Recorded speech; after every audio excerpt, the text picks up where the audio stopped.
આપના ધારાસભ્ય પહોંચ્યા ન્યાય અપાવવા માટે અને થઈ લફાફારી, ત્યારે ધારાસભ્યનો અલગ જ મિજાજ। જ્યાં આપના ધારાસભ્ય ચૈતર વસાવા આ વખતે ફરી એકવાર ચર્ચામાં આવ્યા છે, પરંતુ કોઈ આંદોલનને નહીં પરંતુ મારામારીના લીધે। ધારાસભ્ય ચૈતર વસાવા અને ત્યાં ઉપસ્થિત એક વ્યક્તિ સાથે થઈ મારામારી। ચૈતર વસાવાએ તે વ્યક્તિને એક થપ્પડ ઝીક્યા હોવાનો વિડીયો થયો છે વાયરલ। ત્યારે ચાલો જાણીએ કે સમગ્ર ઘટના શું છે। Jhagadia GIDC Metropolitan Chemical Private લિમિટેડમાં ભીષણ બ્લાસ્ટ બાદ હવે ન્યાયની લડાઈ તેજ બની છે। ચૈતર વસાવાએ આક્ષેપ કર્યા છે કે આજે અમે ઝઘડિયા જીઆઈડીસીમાં મેટ્રોપોલિટન કેમિકલ પ્રાઇવેટ લિમિટેડ કંપનીમાં આવેલા છે। અહીંયા આવવાનું કારણ એટલું છે કે ગત 23 તારીખના રોજ કંપનીની બેદરકારીથી અહીંયા બ્લાસ્ટ થયો। 16 જેટલા કર્મચારીઓ ગંભીર રીતે દાઝી ગયા।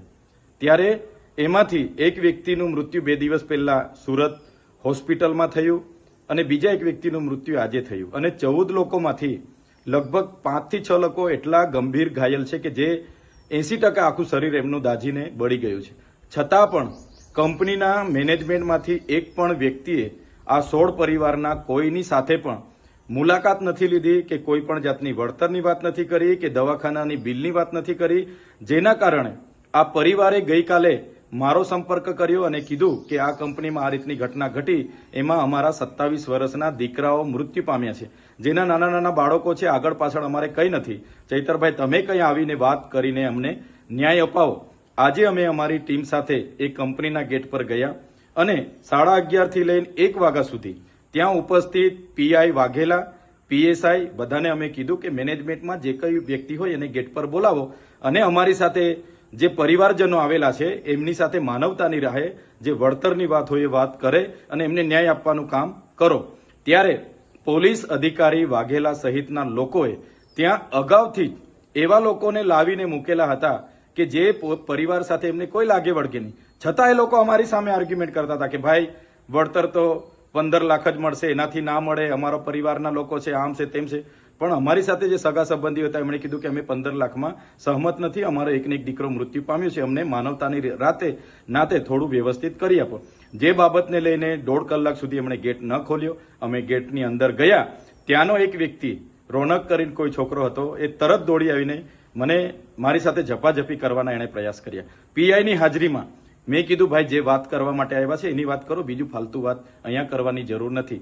ત્યારબાદ પણ કંપની મેનેજમેન્ટ દ્વારા એમના પરિવારજનોને બોલાવવામાં આવ્યા, એમની સાથે વાત કરવામાં આવી। એમ કહેવામાં આવ્યું કે 2 લોકો મૃત્યુ પામ્યા છે, એની જવાબદારી કંપની 15 લાખ સુધી લેશે, એના સિવાય અમે 1 રૂપિયો આપવા માંગતા નથી। જેને લઈને અમે બાદમાં કંપનીની બહાર આવ્યા અને બહાર આવતાની સાથે જ અમારા લોકો પર પોલીસ દ્વારા ત્યાંથી જાહેરનામું છે એમ કરીને લાઠીઓ દ્વારા બહાર ભગાડવાનો પ્રયાસ કર્યો છે। ત્યારે મેં કહેવા માંગુ છું કે પોલીસે આ કાર્યમાં એક માનવતાની રીતે ત્યાંના લોકોના વિશ્વાસ થાય એ રીતના પોલીસે ભૂમિકા ભજવવાની હતી।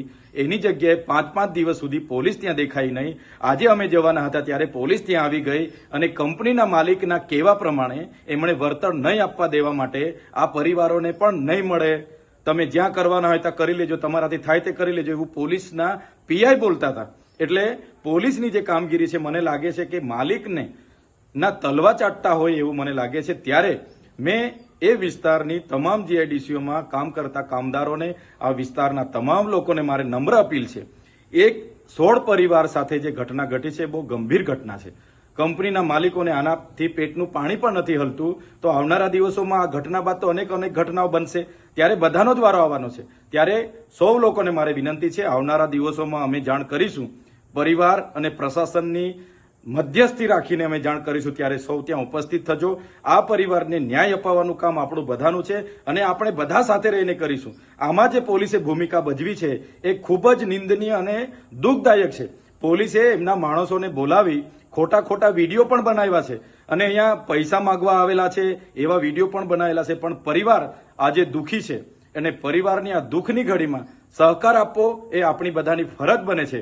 ત્યારે આવનારા દિવસોમાં તમામ લોકોને મારે અપીલ છે, જ્યારે પણ તમને જાણ કરવામાં આવશે 1 દિવસનો સમય ફાળવીને બધાએ ત્યાં પહોંચવું પડશે અને આ 16 પરિવારને ન્યાય અપાવવા માટે આપણે બધાએ ત્યાં ઉતરવું પડશે, એવી મારી આપ સૌને વિનંતી છે। જોહાર, જય આદિવાસી। આ વિશે તમારું શું કહેવું છે? કમેન્ટ સેક્શનમાં જરૂર જણાવજો।